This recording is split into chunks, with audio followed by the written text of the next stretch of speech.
Welcome to the Millionaire Mindcast, where we broadcast weekly interviews with millionaire minds from across the globe to empower you on your journey of unlocking a rich and fulfilling life. It's time to unleash your millionaire within. Now, here's your host, Matty A. What's going on, guys? Matty A here. Welcome into today's episode. I'm excited for this one. Not only do we have an amazing wealth building killer, I call him the silent assassin. This is my buddy, Mike Ayala. We've been in many masterminds and events together, but this is somebody that every time he speaks up, the room gets quiet. And when there's somebody like that in your world, all you want to do is ask a lot of questions and listen. And Mike is one of these individuals that is so wise, so successful, and so giving with his time and his wisdom that I know you guys are going to really enjoy today's episode. We covered a lot of stuff in terms of just hearing about his journey and what he's been up to. He is a massive mobile home park operator and a very successful one at that. I think he has over 35 mobile home park communities. Thousands of units. You can imagine the cash flow and the wealth that goes along with that, but you would never know because Mike is such a humble dude. And he has so many other cool things that he's got his hands in and is working on. And you guys are going to get a little taste of what it's like to be in his world and some of the cool opportunities that he's working on and where you might be able to help him and get even more integrated into that world. But with that being said, we talked a lot about a very critical linchpin that I've seen in many successful businesses that I don't know or hear a lot of people talking about all the time, except for in these high-level business networks and masterminds, which is a book called Traction by Gino Wickman. It was originally taught at MIT by his professor, and he kind of, I'm going to be honest, ripped that off a little bit, repurposed it, and turned it into Traction. But it is one of the most proven business models and systems for successful companies and how they run and operate. And so if you're somebody that is looking for a great business model and a great business framework, we talked about Traction and why it's so important. We talked about the difference between being a visionary and an integrator or both. We talked about the importance of partnerships, Mike's 3 core areas of wealth building and what he focuses on, how balance, in his opinion, is a lie, and what he calls the work-life rhythm, which I really enjoyed that conversation, knowing that we're all, in seasons of hustle or seasons of chill. How do you find that, medium that really works for you based on what your goals are? We also talked about his importance in marriage. Mike's got an amazing, long, 20-plus year marriage, successful between him and his wife. And I'm always personally interested in how do big business owners and entrepreneurs and individuals with massive goals and dreams still keep that balance and that grounding in their relationships and make sure that they're thriving and not getting sacrificed in the pursuit and process of those goals. We talked about the difference between wartime and peacetime leaders, just a whole bunch of amazing things that I know you guys are going to enjoy. So with that being said, if you are new to the show, welcome. We focus on all things mindset, money, and motivation to help you on your march to $1 million and beyond. Knowing that everybody's got different definitions of goals, business, income, lifestyle, freedom. I like to bring on people that have really eclectically done it all in different facets, industries, in different ways. So that way you can pick and pull the gems and the nuggets that apply to you and what you want to achieve based on where you're at in your journey.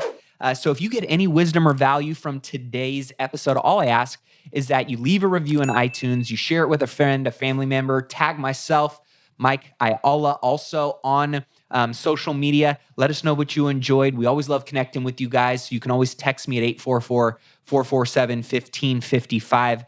A couple of housekeeping items. If you're an accredited investor and you're looking to get on my deals list to know about passive income opportunities in my syndications, you can text the word deals to 844-447-1555. If you want my free real estate investing course, just text the word invest to that same number.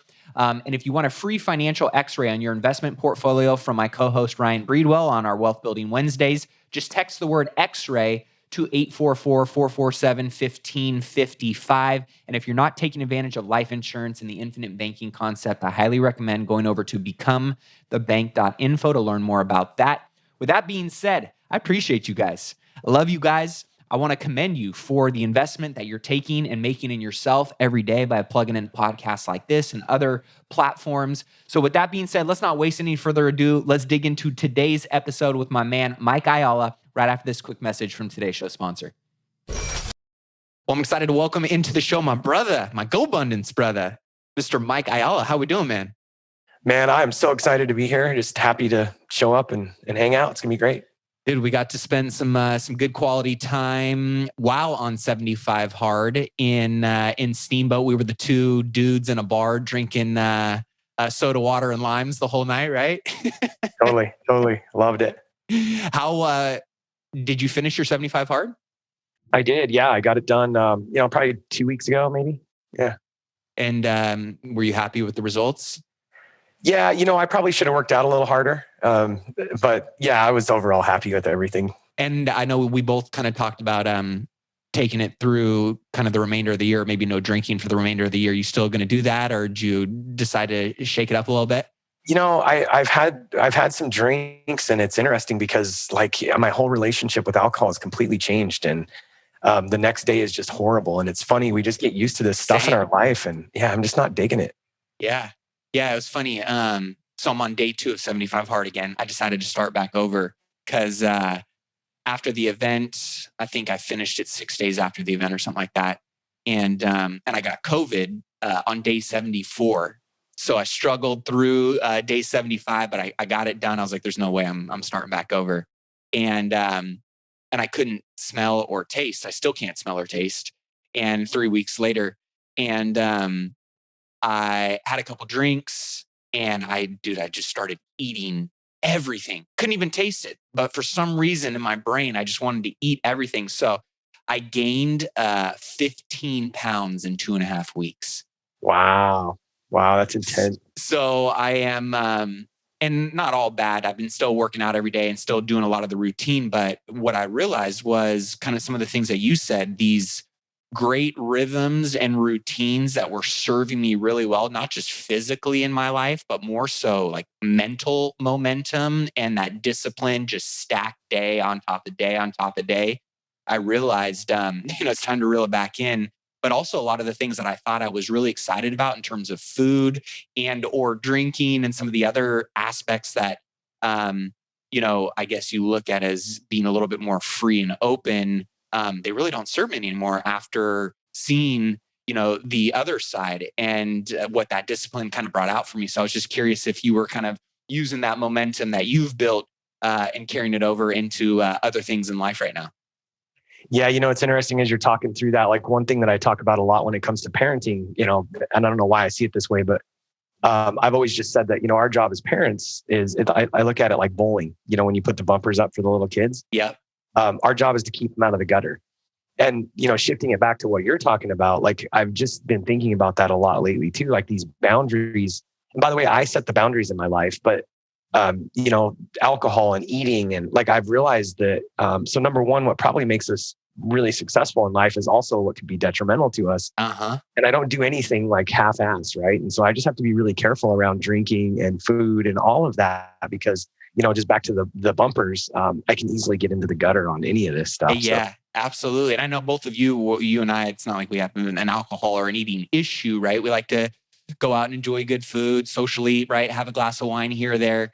But when you kind of get that context of differing experiences, which is why I think we love masterminds. We like going to events. We like stretching ourselves is what is or has been known to be. We also are open to the fact that it could be completely different and there could be something else out there that serves us at a much higher level. And that's why I always love and enjoy my conversations with you and being around you, is because you're always opening my eyes to new things. And not only are you intentional in, your marriage, your long-standing marriage with your wife, you're an amazing dad, you're a killer investor and business coach. And so you have so many different things that I'm excited to share and dig in with you today on, because I know there's going to be so much wisdom that a lot of people are going to gain insights from that are going to serve them on their journey based on where they're at. And people always love to know, where did your entrepreneurial journey start? What was the moment, the conversation, the catalyst that kind of opened your eyes to this pathway of entrepreneurship? It's such an amazing question, and I have it like I've just spent so much time thinking about this. I was 23 years old, and just setting a little context here. I grew up in a broken house, and my dad was gone, and he left when I was 8. And so, I learned a lot from my dad indirectly, like about what I didn't want to be in life, and also the relationship that him and my mom had. He was abusive. He was a drunk, drug addict, couldn't keep a job. So kind of going into my wife and I, Kara, we've been married for 21 years, almost 22. And going into that relationship, we dated in high school, and we started having a conversation early on about what we wanted in life and how we wanted our life to look. And I never wanted to be the dad that didn't go to soccer games, that, missed anything. If my kids needed me, I want to be there. Yeah. Well, I quickly found myself, Kara was pregnant with our third child. I'm 23 years old. We got married early and started having kids early. Damn, third child by 23. Yeah, exactly. You guys got after it. Yeah, so I'm a plumber. I'm actually a plumber by trade at that point in time, and I'm, I was pretty young at that age, but I was running like a $3.5 million job. Escalated quickly. I was working out of town. I was literally working in this casino border town. I was working out of town 7 days a week. I'm working like 110 hours a week doing, once I'm doing paperwork and the billing and running the job and everything else. My wife's pregnant, and I'm like literally missing this entire pregnancy. I'm away from home. I'm missing my kids growing up. And I'm like, this is not what I signed up for. Yeah. And it's interesting because Karen and I literally had the conversation. I won't go into the weeds on this about how this all came about, but I realized that, this was not the life that I signed up for. Through a series of events, I basically said to myself, if I'm going to work 110 hours a week, I might as well do it for myself. And that was where, at that point in time, my mind, not having been an entrepreneur yet, I literally thought that's what running a business meant, that I'm going to be working 110 hours a week. And so there was almost like there was this idea in my mind that running a business, I was going to be a slave to myself, and it'd be better to be a slave to me than someone else. And so we literally left. I left with a business partner, started a plumbing and HVAC company when I was, it was in June of 2004, actually. So that's kind of how I got into the entrepreneurial thing. We can go wherever you want from there. Dude, that's amazing. So I look at knowing your story and what you've done at the level that you've done it at, maybe just a quick moment of bragging. What is your business and or kind of portfolio of investments look like, so people might be able to get a little bit more color and context to the landscape and the board game of wealth that you've created and been playing at a really high level for the last 20 years? Yeah, well, the first thing that I want to say on that, and then I'll get into it a little bit. If I had the book Traction and Rocket Fuel, like in 2004 when I started my first business, I'd be so much further, because it took me literally probably 20 years to figure out that I'm a visionary. And so I wanted to kind of set the stage around that, because fast forwarding, what I really realized the last few years, I'm really good at visioning, and I've become a good operator. I've become a good integrator, if you will. Because I had to, out of necessity. But I think, and I want to say that we can circle back to that later if you want, because I think it's really valuable. I agree. I think a lot of us entrepreneurs are really visionaries, trapped in, operators' bodies. And by the way, if you're an integrator and not a visionary, that's great too. So my first business partner was an integrator. He was an operator, and I was the visionary, but we just didn't know that language. And so we were really good partners. But we just didn't really understand each other's strengths, even though we kind of played off of them. And so back to the bragging thing.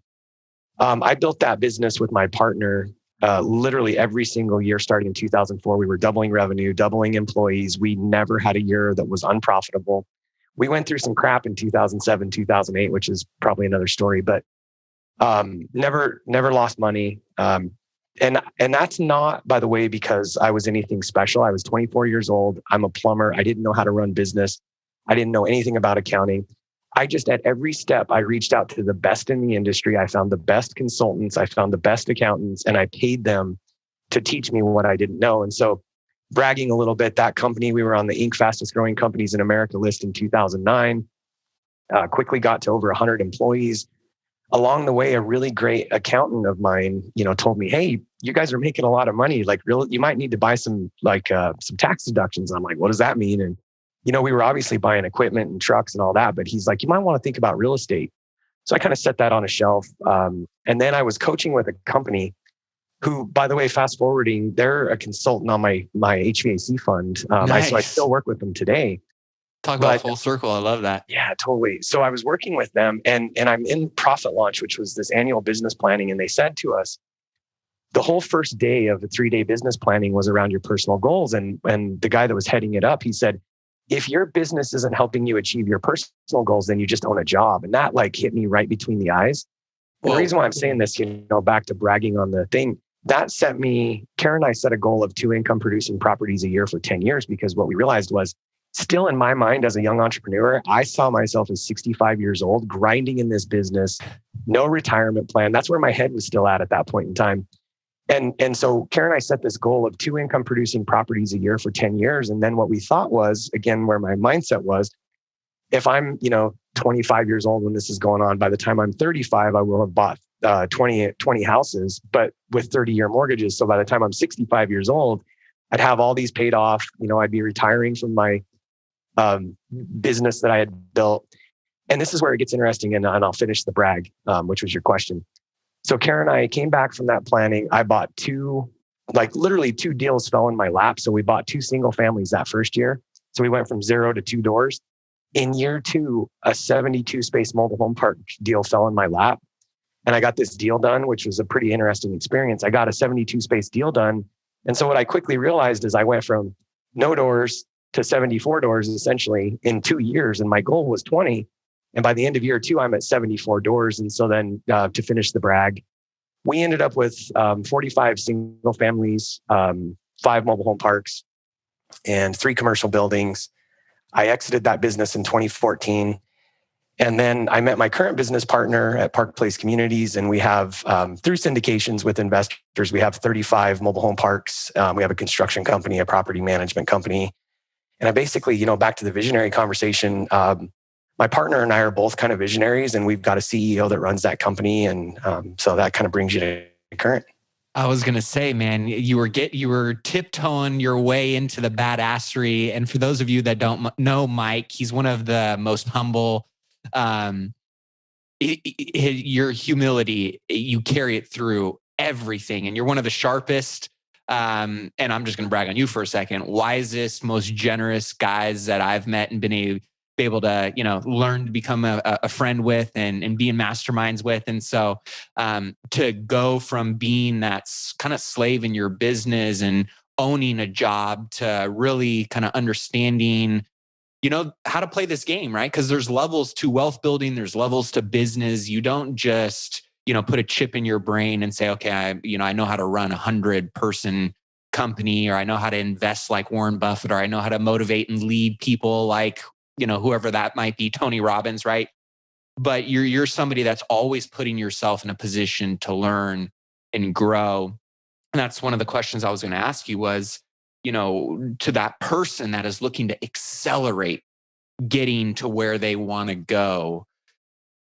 You talked about kind of some coaching. You talked about mentors and masterminds.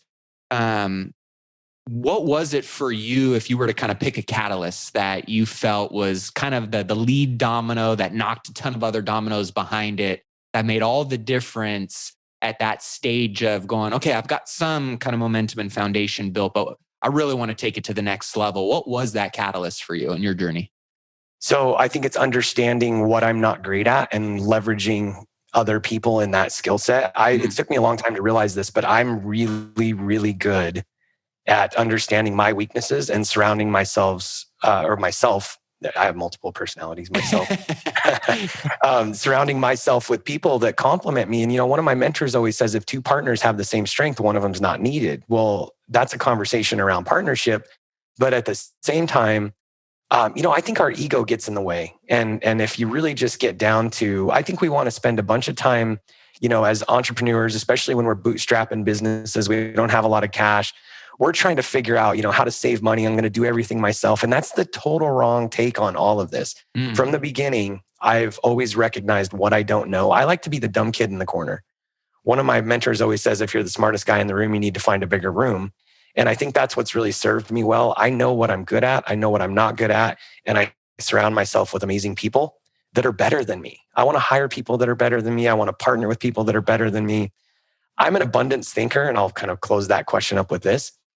I would rather have 50% or 25% of something amazing than 100% of something that, takes me 20, 30 years of grinding, I'm unhappy with, I'm working 100 hours a week.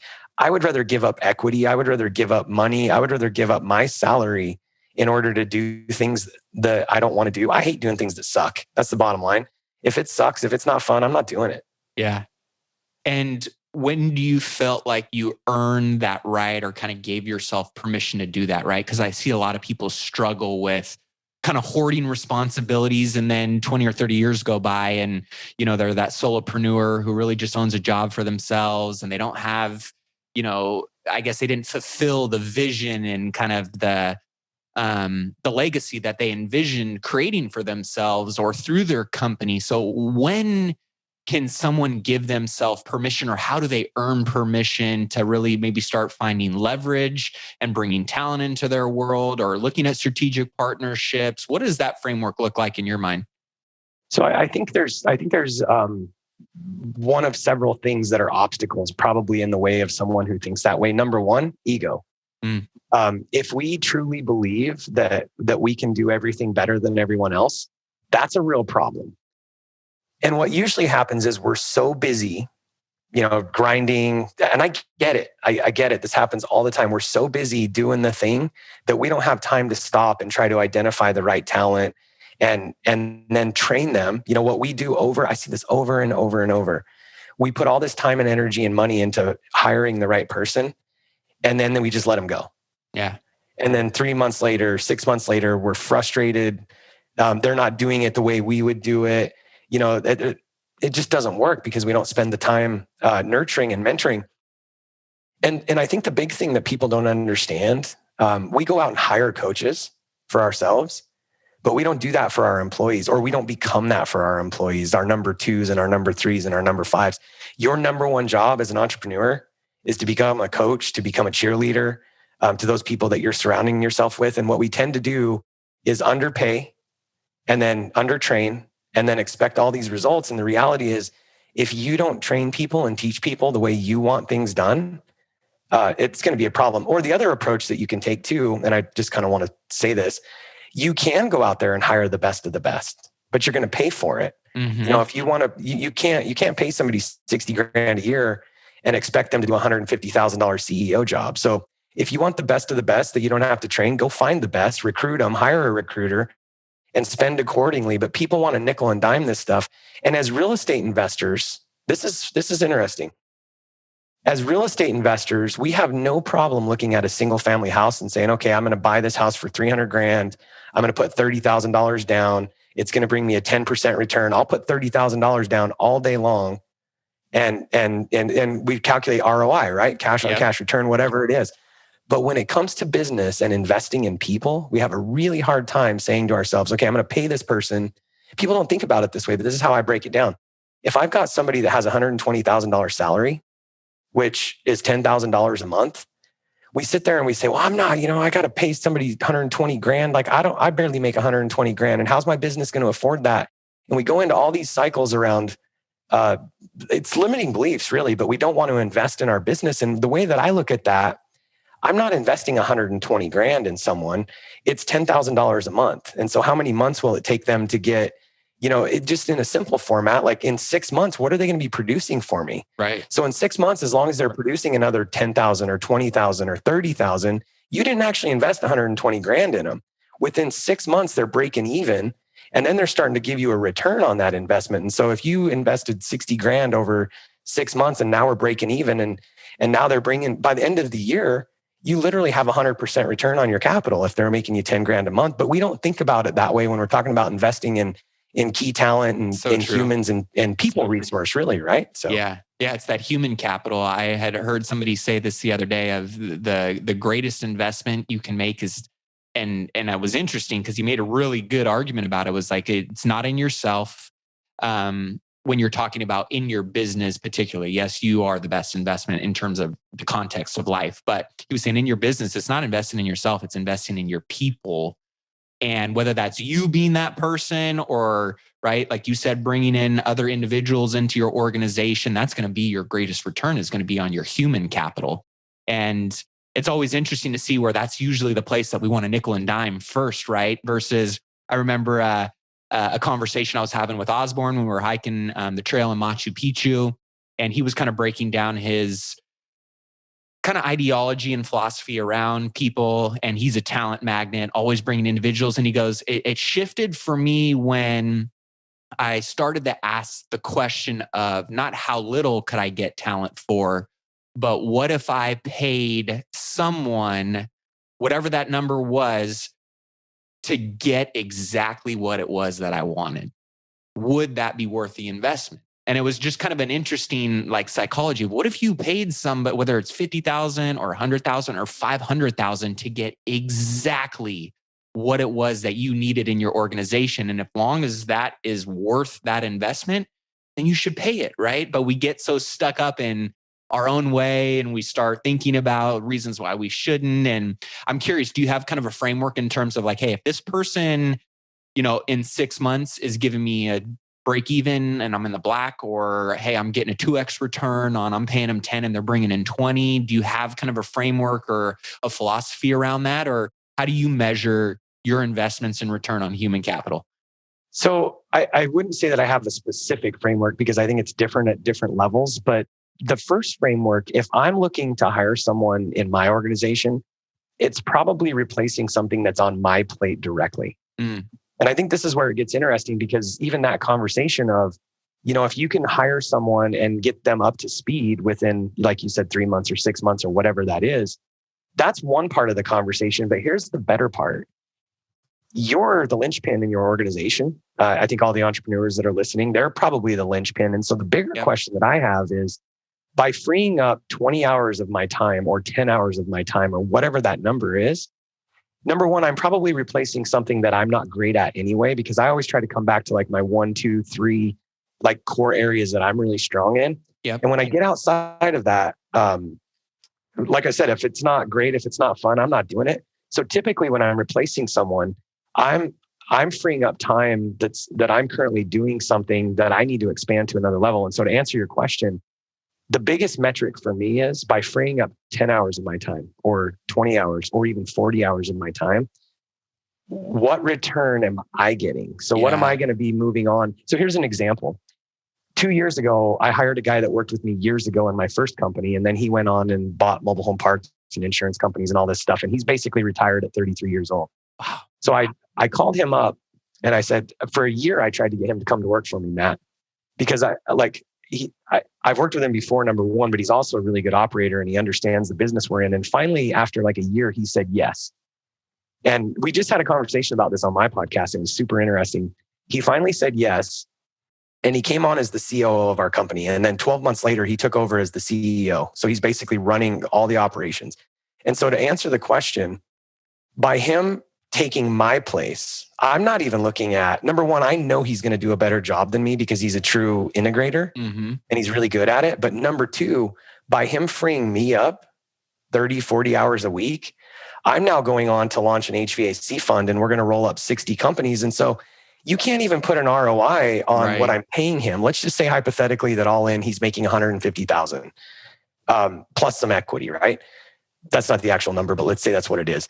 When I look at the return by him freeing me up, what I'm going to go off and build over the next 2 years, 3 years, 5 years, it's like almost exponential. Like I can't even put a number on that 150 that we're paying him. So we just got to get out of our like small time thinking and just really like by you getting freed up, what's happening in your life? What's the ROI that you're going to be able to go out and create by paying that person? And so yes, we need to measure them and we need to have KPIs and all of that. But we think so small when it comes to investing in people. Yeah, and those are oftentimes when you really think about it, those are the returns that don't usually, at least immediately, show up on your P&L or your balance sheet. But then when you kind of, extrapolate out, 2 or 5 years down the road and you look back in hindsight, you're like, whoa, that person coming into my world led to this opportunity and that relationship and this time with my family. And and there's all of these things that really are massive returns and items of value in your life. And so I love that you brought that up because I think oftentimes we want to hoard responsibilities and we're the best person that can do it. And it really is a ceiling in terms of one, income that you can create in your business, impact you can create through your business, freedom that you can, create in your lifestyle. So I love that you brought that up. And I think it's important that we give a little color to traction, right? Of this, what is the visionary? What is the integrator? And how important I think that was, at least for me. When people ask what's the best business book that you would suggest to people, it's always Traction, because that framework is, one, proven, and two, it really was mentally something that freed me up to go, oh, this is okay. That makes sense, right? I've been trying to be this guy when I'm really this guy. And so what is Traction, and what are the difference between the two roles, and how freeing was it for you when you kind of identified and kind of, put yourself in the right seat? Yeah, well, so the first thing I want to say on that, like when I actually got my hands on Get a Grip, which is like, I don't know if you've read Get a Grip yet, but it's like a parable. So it's a parable version. It's like a story form. So it like literally, it's like a novel, right? But it's based on Traction. And so it's the same authors, and they wrote this book through the lens of like a company that was struggling, and all the different characters, they had the visionary and the integrator and all the leadership team. And so when I finally got my hands on that book, Get a Grip, and I was able to see Traction play out in someone else's life in a novel form, it just changed my whole way of thinking. So for any of the listeners, Traction will change your business. I don't care what size your business is, it will change your business.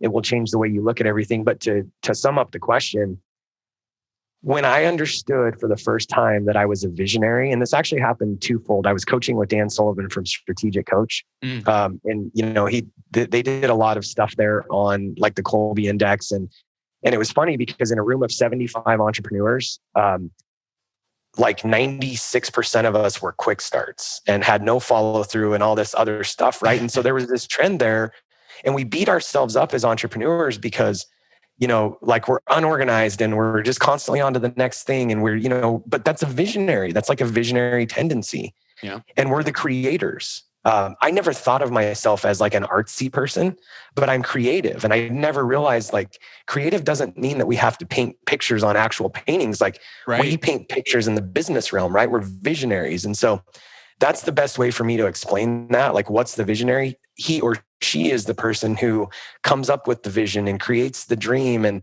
But the problem is we're not necessarily the best executors. That's the integrator in the organization, right? They're the people that grab the vision and they go execute it, and they work with the leadership team. And so the short version of that is typically every organization has the visionary, an integrator, and those could be the same person. I was a visionary and an integrator for a long time. Sometimes there's a true integrator and maybe not a visionary. I think you see that sometimes. But below that, there's a visionary, integrator, and then you usually have, just in its simplest form, sales and marketing, operations, and finance, right? Every organization has some version of that. And I think corporate America and Harvard and all, like, I think we've overcomplicated it, right? Yeah. So for small entrepreneurs, even large entrepreneurs, it's literally just leaning into what are you? And I think there's a quick assessment you can do at Traction too, but really figuring that out and leaning into it and giving yourself grace around that, I think is super important, because when you try to be something that you're not naturally wired to do, that's where the challenges come in. Yeah, absolutely. Now, you talked about knowing your weaknesses and knowing your strengths and really how important that can be. You talked about some 3 core areas or characteristics or skills, and I'm curious, knowing what you've built and the success that you've seen, what are your core strengths? And are those things that were natural to you, or are those things that you said, hey, I need to build discipline and put time on task on this, put my 10,000 hours, my Malcolm Gladwell on these particular areas, because I know they're going to be absolutely critical to have, mission successful? Yeah. And so really, and again, I don't mean to keep beating on Traction, but when I leaned into the visionary aspect, what I'm really great at is surrounding myself with a small group of core people that really understand the vision. I'm really good at getting a small group of people excited about a vision. And what that really means to me is I can't work with, 20 people at the same time. Yeah. I burn people out. And so to answer your question, I'll go to the negative. there was a point in time in my first business where I had a leadership team of like 9 people. And that was just too many people for me to correctly mentor, manage, keep inspired. Yeah. I wasn't able to show up to meetings the way I need to. If that's my core skill set, is really just showing up and inspiring. I think sometimes we have too many interaction. It's called a scorecard, but I think sometimes we have too many KPIs or scorecard metrics, rocks, things we're tracking. And I think my core skill set is simplifying complex matters. Like I can take things. I've literally been in leadership meetings where people are arguing about something super complex for 45 minutes, and finally I'm like, guys, like this is so simple. Like, what are we trying to solve here?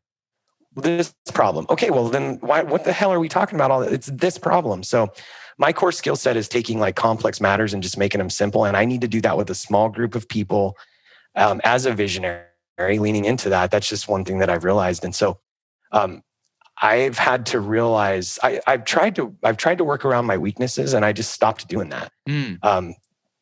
Even my assistant, when I hired her, I told her all the ugly. Like, I'm unorganized. You're going to be chasing me down. You're going to have to remind me constantly.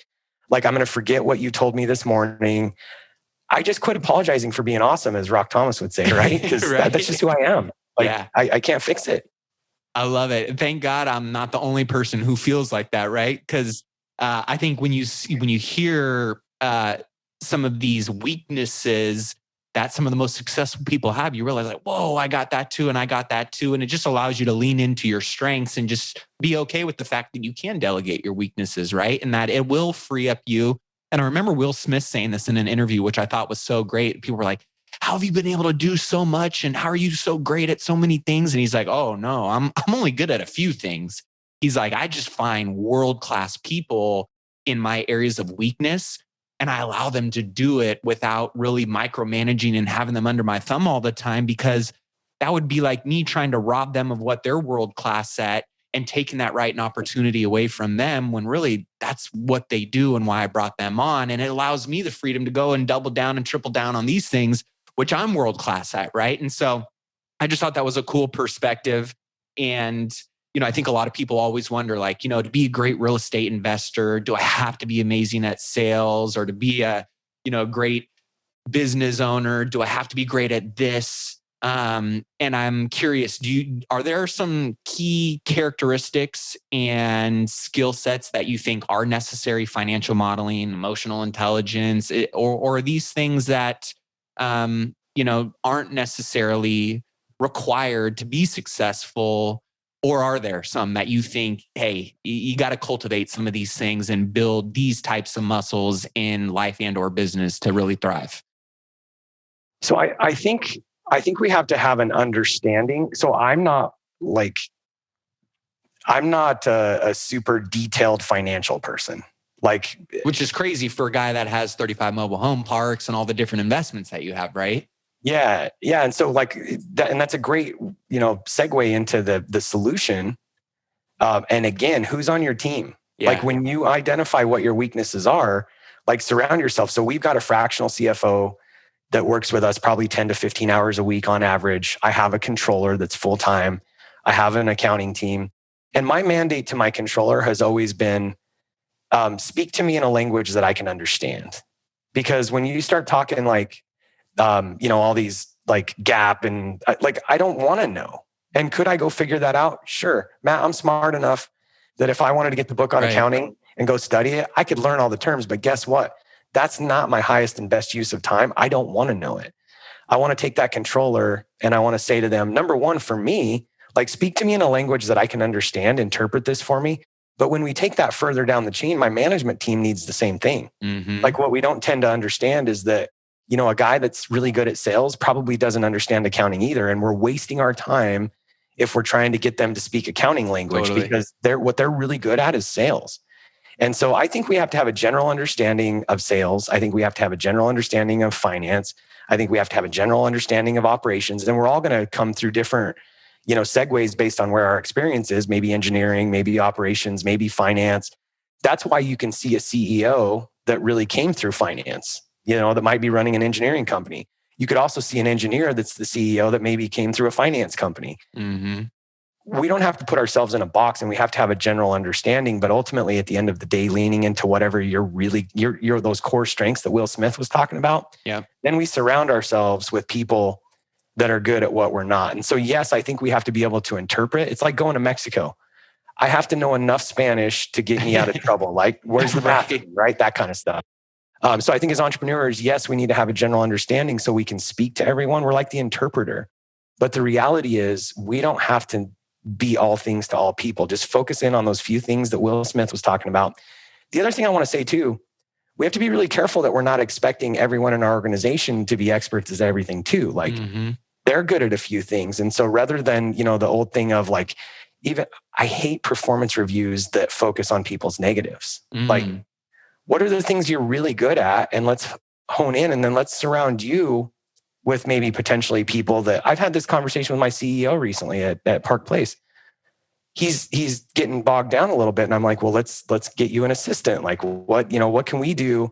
So as mentors to those people, we have to be thinking the same thing, because our natural tendency is to like get everything off of our plate, but then try to put it on someone else. And we also have to realize through that mentoring process that they're really only good at one or two or three things too. And so I think when we get a hold of that, that's when you really see exponential growth in your organization. Yeah, absolutely. There was a quote at the GoBundance conference that stood out to me, and I'm curious on your take on this, because I know a lot of early entrepreneurs, they wear this kind of hustle badge of honor, right? And 100 hours, 110 hours. You said some of those early on in your journey, and the quote that stood out to me was, "You have no balance until you have some." Right. And it's one of those things where I think nowadays a lot of people struggle with, how do I build my business and build my income and build my wealth and what's required over there, and still be a good, husband or wife, still be a great parent, still take care of my health, still, give back and help other people, without any expectation of anything in return. And you're somebody who's got so much balance and abundance in so many of the gardens of life. And I'm curious, what did that journey look like for you? Right now it looks very balanced for you, or maybe it isn't, I don't know, but it wasn't at some point. How did you get to a place where you created that balance for yourself, knowing that it could look different for everybody, but it's an important conversation. I think that a lot of people need to hear different perspectives on it, because when you got the Gary V's that are telling you to grind and eat chicken nuggets and sleep on the floor for 10 years straight, right? And that's all you hear, you don't realize that there may be a better or more efficient or effective way for achieving your goals based on what you're looking to accomplish and when you want that to be completed by. I'm thinking that your audience, again, making complex things super simple. Like I'm just such a simple guy. And so I'm thinking that your audience probably has a concept of this, but I don't know for sure. Even GoBundance, like one of the things that I really love is the one sheet, because we have these gardens, right? We have these areas. Yeah. And one of my mentors talks about work-life rhythm. And he believes that balance is a lie, because he doesn't think that we're ever going to be in complete balance in all the areas of our lives. And I know it's semantics when it comes to the word, but balance denotes that like everything's equal and level. And I really think that like it almost causes undue stress on us to think that we're going to be in balance on all, 6, 7, 8 areas of your life, whatever you measure. Like, I don't think you can actually be in balance all the time. And so I think rhythm is super important. And so to answer your question directly, and then we can go wherever you want, I think it's super important to really understand, like, measure those gardens, whatever they are to you. And so, I think you and I had this conversation when we were drinking sparkling water at the bar. Getting hammered. Yeah, totally. I think identifying what you really want out of life. And for me, it's roles. And so like Karen and I have like these 6 marriage rules that we just kind of have focused on. But when I think of roles, like my first role in life, period, is a husband. My second role is a father. And then my third role is a mentor.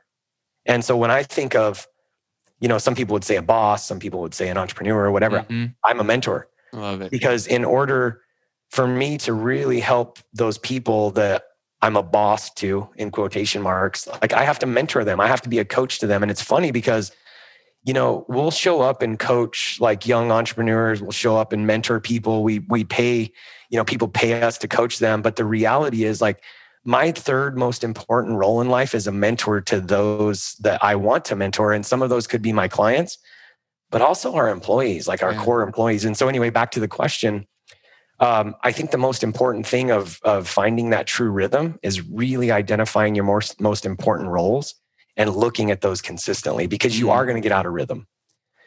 Your business, your clients, your investments, they're going to scream and they're going to yell at you, and you're going to wake up 6 weeks down the road, 8 weeks down the road, and you're going to realize you're out of rhythm.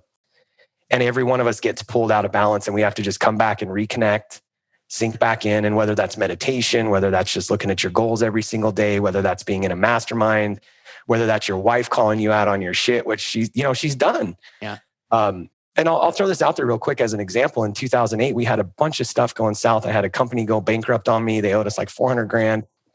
And the short version of this, I was stressed out. We had to lay off like 30 some people. We're coming into the crash. And, I literally had to look at a guy right before Christmas who we had talked to him for probably 3 years about him coming to work for us. We took him from a corporate job that he had climbed the ladder. He finally came to work for us. And 6 months later, I had to look him in the eyes right before Christmas and tell him that I had to lay him off. Oof. That's the kind of stuff that we deal with as entrepreneurs, right? And it's never easy. Like that doesn't get easier because you're dealing with people and lives. But the point of the rhythm, I come home one day and my wife's like, Kara, she says, man, you're not the same person. You're acting different with the kids. Like, I'm paraphrasing all this. I don't know exactly what the conversation was, but I'm like, what do you want me to do? Like, we could literally lose everything. Like, I could lose my business. I could lose my investments. I could lose everything. And she looked at me and she said, what are they going to do? Take our kids? And that was like a moment that I realized, like, back to the roles and the rhythm. I'm a husband first, and my wife is like throwing me a lifeline, telling me like, look, you're killing yourself here, right? And then second thing, she said, what are they going to do? Take your kids. I'm a father second, right? Oof. And then third, I'm a mentor. And so that like kicked me in the ass. That was everything I needed to get back in rhythm. And yeah, we had to make hard decisions still, but I got a mentor. We got into a conference room. I figured all this stuff out. We made it work. Yeah. But the thing that I really want to point out, if you understand your roles and you stay within that and you get out of rhythm, which you're going to get out of rhythm. Right. But we just need those little, like, again, the bumpers, right? We need things that pull us back in. We need people around us like you, like Go Abundance, whatever group you're in. You need guys that are going to call you out on your bullshit, not like help you get further into your bullshit, right? Well, let's go drink the 12 pack since you're stressed out. Like, that's the easy thing to do. Like, we need somebody that's going to come alongside of us, pick our ass up off the ground and help us get through it. And so, but if you don't understand your roles, then you're not going to understand when you're out of rhythm. Yeah, absolutely. I want to shift over to the importance of relationships, because I know you're not only a relationship guy and you're an amazing networker and you mentor and help so many people. I know you have this amazing bond and relationship and foundation with your wife. And I've always said kind of my wife is my secret weapon. Without her, when things are good, like things are carried and great into so many other areas of life. When things are off, I carry that with me too, right? And she's been my biggest cheerleader and supported my goals and dreams, and has kind of, been the gasoline in the tank when I felt empty at sometimes. And so I'm curious on, what is it about your wife and how have you guys been able to create such a strong foundation and longevity in your marriage? And what does that rhythm look like in terms of how you guys stay connected and on the same page with things? This first one, and I still sort through this sometimes because, some people are going to hear this and they're going to say, yeah, that's obvious, or like, how do you do that or whatever. But I think choice number one, I think you and I were actually having this conversation, and there's couples that just do. They just make shit happen. Like, they just gel. And it's not like our relationship isn't perfect. But we do certain things, again, just creating the rhythm or the bumpers in our life. But number one for me is pick the right partner. It's the most important decision that you're ever going to make. How did you know she was the right person for you? It's funny. This is something too. Some people are going to, say woo, or how do I just knew, like, literally my best friend in high school, he's said this so many times, but the first time that I really actually met my wife, like that we actually really connected, this was in high school. I told my best friend, I said, I'm going to marry that girl. And like I barely remember it, but I just knew. And we had ups and downs. Like we broke up, like I went off the deep end, drugs, partying, all kinds of stuff. So we've split up for a while, but coming back together. And this was the question that I asked myself, and I've asked other people, like, how do you know? And I'm like, literally, this is the, I'm not here to give, marriage counseling, but literally the question that I have in my mind that I ask myself and that I tell people to ask is, can you literally imagine waking up with this person every single day, good, bad, ugly? Can you vision a future with this person? And I mean, if the answer to that is yes, and you're doing some soul searching around that, that's probably the best way to know, because I don't think there's any black and white, like the universe told me she's going to be my wife, but can you imagine being with that person forever? Yeah. And by the way, I look at the same thing when it comes to business partners or whatever. If it's not fun, I'm not doing it. Yeah. So picking your partner wisely, I think, is the most important thing you can do. And can you just imagine traveling the world with that person? Can you imagine having, even arguments? Like, yeah. Are you comfortable arguing with that person? Because you're gonna, right? Like, so if it's a knockdown, drag it down, you're beating each other up all the time and you're not even married yet, you might really want to think about that. Like, yeah, how do you interact on all areas? When she's pissed, when you're pissed, when she's grumpy, she's going to get grumpy. I'm going to get grumpy, right? So, and what does that rhythm look like for you guys? How do you guys stay connected? Because life can get busy. You guys got kids, you're running big businesses, she's doing amazing things. How do you guys consistently find that congruency and rhythm in your relationship that, if you feel like you're not necessarily drifting, but life is got all these hooks in us and pulling us in all these different directions? How do you guys stay, connected at the core? And I'm asking this one for myself, right? Because I always love to learn from people like you've got amazing relationships that I admire. But also from the perspective of these kind of rhythms and routines can not only be applied to a marriage, they can be applied to how you engage with your children, with your employees. So what have been some good relationship rhythms that kind of consistently keep you connected to the people that you need to stay connected to? This is going to be different for everyone, but for us, it's date night. It's non-negotiable. It's funny because we're going to start phase 1 of 75 Hard on the 1st. Nice. Because we just want to get back into it. It was like such a good experience. It was, yeah. So Thursday is usually our date night. And the only time we miss it is if she's out of town or I'm out of town, or, we agree to move it. And she said, hey, do you want to have one last date night before? So we're moving it to Wednesday, but it's non-negotiable for us. I mean, it's just something that we've built into it.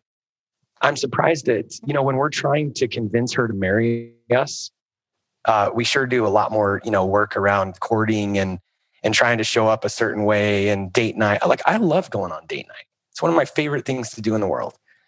And, I'm even missing something when we do it at home, which we do, like during COVID, we still did it. But I just love going out to a restaurant with her and having, connection conversations. And you have to be intentional, because I don't care what it is, your marriage or a relationship with an employee or an investor or anything else. If you don't talk to your banker for 3 years and then all of a sudden you go ask him for $1 million, yeah, it's probably not going to go. It would have been a lot better if you continuously build that relationship. And so I don't know why we think that, we can just show up for our wives or our husbands or, whoever's listening. I don't know why we think we can just show up whenever it's convenient for us. Yeah. We have to create these containers. I'll never forget being at a Franklin Covey event, and I think it was in 2000, What Matters Most. And they literally said, you need to schedule time with your wife. You need to schedule time with your children. And my first thought was it feels weird that I have to schedule that time. But the thing is, if we don't build that container, Matt, if we don't build a boundary around that and keep that sacred, life's going to get in the way. Yeah. It's just like all the shit we're not good at. Mm-hmm.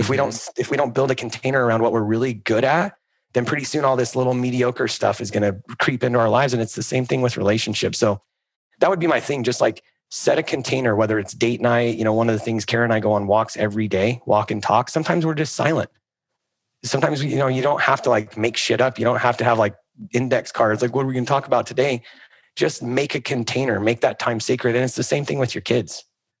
Make some time that's sacred with your kids. Be intentional around it. I love it. Yeah. Build that bunker around the things that are most important to you, and just make sure, like you said, I literally have in my daily habits, 30 minutes of uninterrupted time with Marie, kiss my wife, kiss my daughters. And people are like, you have to remind yourself to do that. And I said, well, if it's one of the most important things for me and I live and die by my calendar, then yeah, it's going to get scheduled in. And yeah, it's maybe routine and rhythm and habit, but some days there's like, oh shit, I didn't kiss my wife yet today. I didn't, right? And so I like that you said that, build those containers, build those boundaries. So I'm curious, I want to wrap up the show on a little bit of wealth building outlook and kind of your thoughts with everything that you learned in 2020 and kind of the history and track record of your investments, your wealth building. What are you most excited about in terms of investing and wealth building in 2021 and beyond? So I'm a real estate guy at my core. Like I love real estate. I love real estate investing. But what I realized, and this wasn't just in 2021, but 2021 like put the cherry on top of like the cupcake. Real estate investing, you can be a passive real estate investor or you can run a real estate investing business. And what I realized is like I'm good at building businesses. Our real estate investment business, this is what 2020 really taught me. I learned through 2020 that there's wartime leaders and there's peacetime leaders. And this was probably the most valuable lesson. Like as soon as COVID hit, I went into wartime. A lot of people were frozen. They didn't know what to do. They didn't know what decisions to make. And that's where like I excel. And so that was like lesson number one is there's wartime leaders and there's peacetime leaders. And I think we have to identify that. I also have to know that when we're in peacetime, as a wartime leader, I can go in and break shit too. Like I'm always trying to like, change things up. And sometimes things are just good. And so like in our real estate company, we're selling some assets that are underperforming. We're restructuring some other things. We're going to focus on, we're not really acquiring right now. We're just focusing on, turning around and stabilizing. And so I've had to realize that, after we came out of the war and we restructured, like I've put that off to my peacetime leader, Tyler. Nice. He's doing a good job at it. I need to stay out of his way. But what I'm really excited about, we're launching a new fund and we're going to start buying the HVAC companies. I believe there's a mutual friend of ours, Cody Sanchez, who said this a couple of years ago and it really related. I related to it. She said that, 2008 was a real estate crisis, which led to some of the best real estate years ever. And I'm not saying that there is an opportunity in real estate. There still is.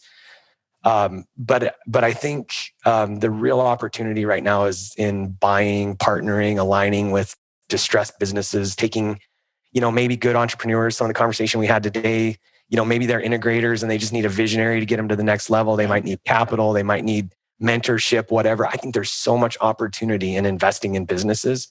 In fact, I'm going to start a mastermind, which this isn't a pitch because I don't have a page or anything about it, but I want to start a mastermind called Skip the Startup because I think there's so much opportunity in buying, I love that. Existing businesses. And so that's what I'm really excited about. Dude, I couldn't agree more. I think the market of the moment, everybody was kind of initially thinking like, oh, here's another big real estate crash that's coming, right? And then we're like, whoa, actually it's boom. COVID has created this monster and beast, at least in the single family world. And yeah, there's some distressed product, at least in the commercial side of things, but with policy and kicking the can down the road and all these moratoriums, it was like, okay, maybe not what we thought it was going to be. And all of a sudden this market of the moment became all of these distressed businesses that, had operators who maybe weren't necessarily good operators, like you said, or just looking to your burnout and they're looking to just get out and sell for pennies on the dollar. And I mean, that's how we came across the two laundromats we bought last year that it was a 30-year operator and she ended up selling the businesses for, no joke, 40 cents on the dollar. And I'm seeing more and more of those opportunities come up. So I love that you brought that up, right? Because it's a great opportunity for an entrepreneur that is either actively looking to get involved and be the integrator and or somebody that might be looking to be more passive and, plug, some of those puzzle pieces in. What are you doing to find those opportunities, capitalize on those opportunities? What should people be kind of keeping an eye out for? And I'll just do a passive pitch for if you guys come across an HVAC company, reach out to Mike because they've got some real chops and capabilities of potentially helping you with that opportunity or partnering or buying it from you guys. So that's my little pitch for you there, Mike. But with that being said, what are your thoughts around that? Yeah. So first off, I mean, we didn't even talk about this ahead of time, but if somebody brings me an off-market HVAC deal and we end up closing on it, I'll pay $50,000 finder's fee. So that's interesting in itself. So when we're talking about, how are we finding deals? I'm not the guy. I was literally just having this conversation. I bought a list of 12,000 companies in Arizona and Nevada. But I have a really hard time, Matt, even just back to like, what are you good at? Sales. And I'm not great at process. And so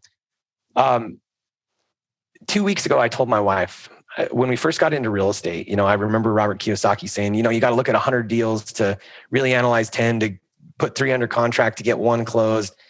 And when I started going after real estate, I told you the story. We got 2 done the first year, and then a deal falls in my lap. This is the weirdest thing, and I can't explain it, and I can't put it into a manual. Well, maybe I kind of can. I think when you just really put it out to the universe, like what you're wanting, and not just the universe and in your bedroom, to people. I'm looking for HVAC businesses that are between 2 and 5 million, like that kind of conversation. Like people start coming around you and they start aligning with you.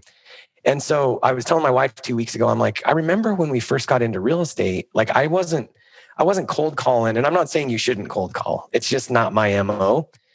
I just put it out there. And so I was telling my wife, just like we did in real estate, I want HVAC deals to start coming to me. And it was the craziest thing. I get a DM from Instagram and this guy's like, hey, I've been listening to your podcast for 8 months. And, it really speaks to me. I'm a general manager at an HVAC company. I work for my dad. I don't have any equity. I'm going to be in Arizona next week. Can we meet? I'm like, sure. So we start having this conversation, and long story short, like I'm in the acquisition process with him right now as we speak, because it's just like dad's ready to retire. There's no succession plan. He loves my vision around like rolling up 60 companies. He wants to be a part of it. I'm like, well, let's figure out how to like work this win-win type scenarios, right? Like Franklin Covey talks about it, or Stephen Covey in 7 Habits of Highly Effective People, like think win-win. So I know that's not a process, but I think if you just like put your vision out to the world, like what are you really looking for? The universe in general will start aligning around you, whether you want to call it God, people, whatever, to just come and help you with your vision. And so, you probably want to do some cold calling and all that, but that's not my MO. No, I love that you brought that up though, because that really has kind of been my MO as well. How do you come across these opportunities, right? People always ask me that question. I go, I just don't waste an opportunity to tell somebody what I'm looking for. And it's never like, hey, I'm going to ask you right now, give me, right? It's like, do you consistently add value, or what I call make deposits before you ask for a withdrawal? Whether that's in the universe, whether that's with a relationship, a community, a group, whatever it may be. I'm always very curious to ask people how they're doing and what they're up to and where can I add value and da-da-da-da. And then once you're done with that, what do people usually do? They usually go, well, Mike, what do you got going on, man? What's going on in your world? And I always tell people, have that lead domino ask ready always. And it might shift, right? Hey, I'm syndicating this 200 unit apartment building. I'm trying to raise $4 million. Do you know anybody that's looking to invest to get extra return, right? Or, hey, I'm looking for HVAC companies, $2 to $5 million. You always have to have, what is that most important ask that you can pull out organically, right? At the right time.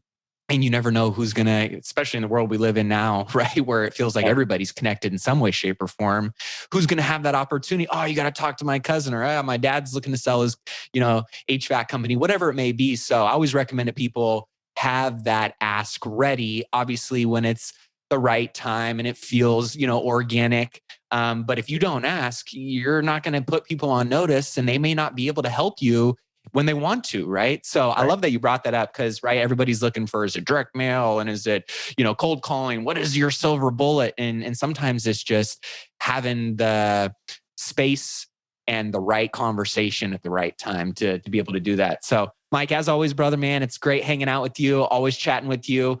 You've got a lot of different things that you didn't really talk about in terms of what you can offer for individuals that want to get more connected in your world. Mike's got all these amazing brick and mortar businesses and assets and communities and all of these things.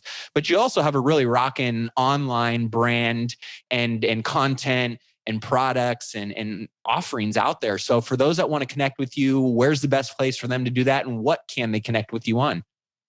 So I think, probably the thing that I love just showing up and adding value as you're doing right now is my podcast. It's Investing for Freedom with Mike Ayala. So wherever you listen, you can find it there. And then, probably my main platform that I spend the most time on is Instagram, and it's the Mike Ayala. I love it, man. Well, we'll have all of that in the show notes. Head over to millionairemindcast.com on Mike's episode. You'll get all the links in there. Mike, as always, brother, it's great hanging with you, man. Love chatting. Grateful for our friendship. Grateful for having someone like you as a mentor in my life. And thank you for coming on the Millionaire Mindcast. Thank you for having me, man. It's been very energizing and I appreciate your audience. It's going to be great.